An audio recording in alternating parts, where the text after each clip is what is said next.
அமாவாசை நாளுங்கிறது ரொம்பவே சக்தி வாய்ந்த நாளாகுங்க. இந்த நாளில் நம்ம செய்யக்கூடிய வழிபாடு, முன்னோர்கள் வழிபாடு, தர்ப்பணம், தானம் போன்றவைகள் மட்டும் இல்லைங்க. சில எளிய பரிகாரங்கள் நம்ம செய்வதனால ரொம்பவே உயர்வான பலன்கள் கிடைக்கும் அப்படின்னு சொல்லப்படுது. மேலுமே அமாவாசை நாளில் சில எளிய வழிபாடுகள் மற்றும் பரிகாரங்களை நம்ம செய்வதனால செல்வ வளமானது பெருகி கொண்டே இருக்கும். இதனால் பொருளாதாரம் தொடர்பான துன்பங்களிலிருந்து நம்ம விடுபட முடியுங்க. அந்த வகையில் கார்த்திகை மாதத்தில் வரக்கூடிய அமாவாசை நாளில் பணம் சேர நம்ம என்னென்ன விஷயங்களை கடைப்பிடிக்க வேணும் என்பதை பற்றிய சுவாரஸ்யமான தகவல்களை தெரிஞ்சுக்கலாம். வீடியோவை ஸ்கிப் பண்ணாமல் முழுசாக பாருங்கள். நம்ம சேனலை இப்போ தான் ஃபர்ஸ்ட் டைம் பார்க்குறீங்க அப்படின்னா நம்ம சேனலை இன்னும் சப்ஸ்கிரைப் பண்ணலைன்னா சப்ஸ்கிரைப் பண்ணிக்கோங்க. கூடவே இருக்கிற பெல் ஐக்கானையும் ப்ரெஸ் பண்ணிக்கோங்க. உங்களுக்கு ஜோதிட ரீதியாக சந்தேகம் இருந்தாலும் சரிங்க, தனிப்படையாக ஜோதிடம் பார்க்க விரும்பினாலும் சரி, இந்த வீடியோவுக்கு எல்லாம் டிஸ்கிரிப்ஷனில் வராகி ஜோதிட நிலையத்தோட வாட்ஸ்அப் நம்பர் கொடுத்துருக்குறேன். இந்த எண்ணுக்கு தொடர்பு கொண்டு பேசி பாருங்க, உங்கள் பிரச்சனைகளுக்கு சரியான தீர்வு கிடைக்குங்க. வாங்க வீடியோக்குள்ளே போகலாம். அமாவாசை நாளில் உங்களுடைய முன்னோர்களுக்கு நீங்கள் தர்ப்பணம் கொடுத்துருந்தீங்கன்னா எந்த அமாவாசையில் தர்ப்பணம் கொடுத்தீங்க என்பதை மறக்காமல் கமெண்ட் பாக்ஸில் கமெண்ட் பண்ணுங்கள். அமாவாசை நாள் அப்படிங்கிறது ரொம்பவே முக்கியமான வழிபாட்டு மற்றும் பரிகாரத்திற்கான நாளாகுங்க. மேலுமே இந்த அமாவாசை திதி முன்னோர்களை வழிபடுவதற்கு உரிய நாளாகவும் சொல்லப்படுது. இந்த நாளில் நம்ம செய்யக்கூடிய வழிபாடுகள், பரிகாரங்கள், தான தர்மங்கள் போன்றவை பல மடங்கு அதிகமான பலன்களை நமக்கு கொடுக்குங்க. அதுலேயும் சில குறிப்பிட்ட மாதத்தில் வரக்கூடிய அமாவாசை நாளில் நம்ம இதையெல்லாம் செய்யும்போது பார்த்திங்கன்னா ரொம்பவே அதிகமான பலன்கள் கிடைக்குங்க. பொதுவாக கார்த்திகை மாதத்தில் வரக்கூடிய அமாவாசையை மிருக சிரிஷா அமாவாசை அப்படின்னு சொல்லுவாங்க. இந்த நாளில் நம்ம செய்யக்கூடிய சில காரியங்கள் பார்த்திங்கன்னா செல்வ வளத்தை அதிகரிக்க செய்வது மட்டும் இல்லாமல் நம்முடைய முன்னோர்களை திருப்தியை அடைய செய்யும் அப்படின்னும் சொல்லப்படுது. மகாலட்சுமி தாயாருடைய அருளானது நமக்கு பரிபூர்ணமாக கிடைக்குங்க. இப்படி தாயாருடைய அருள் கிடைப்பதால் பொருளாதாரத்தில் நல்ல உயர்வு ஏற்படுதுங்க. பணம் சேர்ந்து கொண்டே இருக்குங்க. இப்படிப்பட்ட கார்த்திகை மாத அமாவாசை பார்த்திங்கன்னா 2025ஆம் ஆண்டு நவம்பர் 19ஆம் தேதி புதன்கிழமை அன்னைக்கு வர இருக்குதுங்க. அன்றைய நாள் காலை 10:28 மணிக்கு திதி தொடங்கி நவம்பர் 20ஆம் தேதி பகல் 12:31 மணி வரைக்கும் அமாவாசை திதியானது இருக்குதுங்க. அமாவாசை நாளில் எந்த 5 விஷயங்களை நம்ம செஞ்சோம்னா நம்முடைய வாழ்க்கையில் செல்வ வளம், அதிர்ஷ்டம் போன்றவைகள் அதிகரிக்கும் அப்படின்னு பார்க்கலாம் வாங்க. அமாவாசை நாளில் அதிகாலையில் எந்திரிச்சு நதிகளில் புனித நீராடுவது ரொம்பவே விசேஷமாகுங்க. புனித நதிகளுக்கு போய் நீராட முடியாதவங்க வீட்டிலேயே குளிக்கும் நீரில் கங்கை தீர்த்தத்தை கொஞ்சமாக கலந்து நீங்கள் குளிக்கலாங்க. அதில் தவறு ஒன்றும் கிடையாதுங்க. குளித்து முடித்த பிறகு ஓம் நமோ நாராயணாய என்ற மந்திரத்தை சொல்லி சூரிய பகவானுக்கு நீங்கள் தண்ணீர் படைத்து வழிபடுவேனுங்க.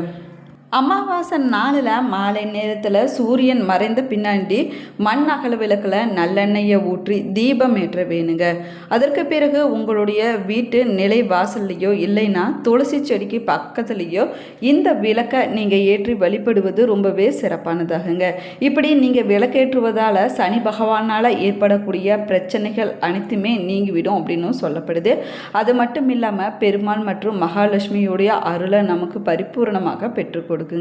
இந்த பரிகாரத்தை தொடர்ந்து செஞ்சுட்டு வந்தீங்க அப்படின்னா உங்களுக்கு அதிர்ஷ்டமானது உண்டாகுங்க. வீட்டில் செல்வ வளமானது அதிகரிக்குங்க.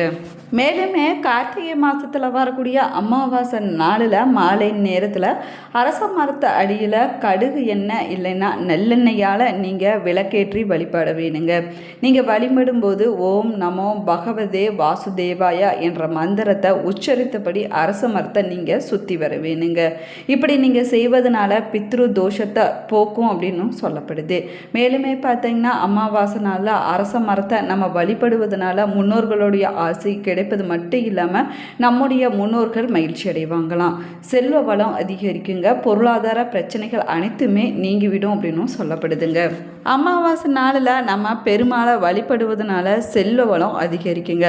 வெற்றி போன்றவை நமக்கு கிடைக்கும் அப்படின்னும் சொல்லப்படுது. அன்றைய நாளில் பெருமாளுடைய விக்கிரகம் இருந்துச்சுன்னா அதுக்கு பஞ்சாமிர்தத்தால் நீங்கள் அபிஷேகம் செய்ய வேணுங்க.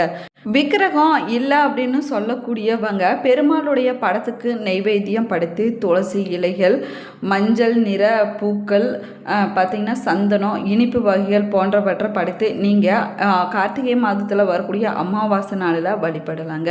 நீங்கள் வழிபடும்போது ஓம் நமோ பகவதே வாசுதேவாயா என்ற மந்திரத்தை இல்லைன்னா பெருமாளுடைய 108 திருநாமங்களையோ சொல்லி நீங்கள் வழிபட்டுட்டு வருவது ரொம்பவே நல்லதுங்க. இதனால் பார்த்தீங்கன்னா நேர்மறையான ஆற்றலானது அதிகரிக்குங்க. அது மட்டும் இல்லாமல் உங்களுடைய வாழ்க்கையில் பார்த்தீங்கன்னா செல்வ நிலை என்பது உயர்ந்து கொண்டே இருக்கும் அப்படின்னும் சொல்லப்படுது. மேலுமே பார்த்தீங்கன்னா கார்த்திகை மாதத்தில் வரக்கூடிய அமாவாசை நாளில் மாலை நேரத்தில் மாவிளக்கு இல்லைன்னா களிமண்ணால் செய்யப்பட்ட விளக்க நெய் இல்லைன்னா நல்லெண்ணெயை ஊற்றி நீங்கள் விளக்கேற்றி வழிபடுவது ரொம்பவே சிறப்பானதாகுங்க. இந்த விளக்கை நதிகளுக்கு எடுத்து சென்று ஓடும் தண்ணீரில் நீங்கள் விட்டுவிட வேணும்.